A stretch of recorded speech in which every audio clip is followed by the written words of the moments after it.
How to set up a TikTok account 2023, a step-by-step guide. Downloading and installing the TikTok app.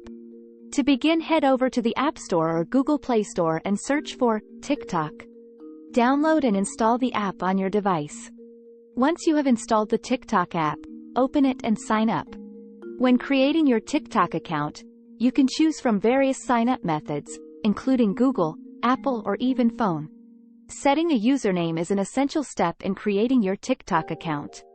Choose something relating to your brand but keep it simple.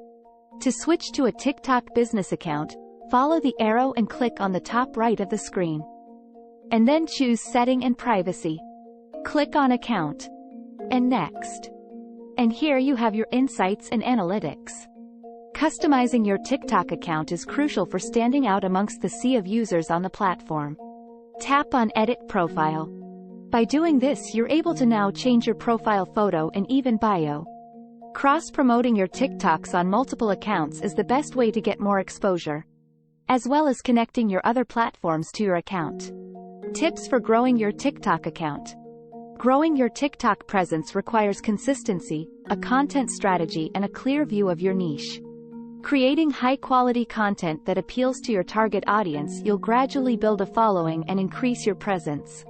Another important part of growing your TikTok presence is capturing the viewer's attention quickly. Make the first few seconds of your videos engaging to encourage users to watch until the end. Finally, engage with followers' comments and listen to their requests. To know more about how to set up a TikTok account and for more tips, go look at our blog for more information.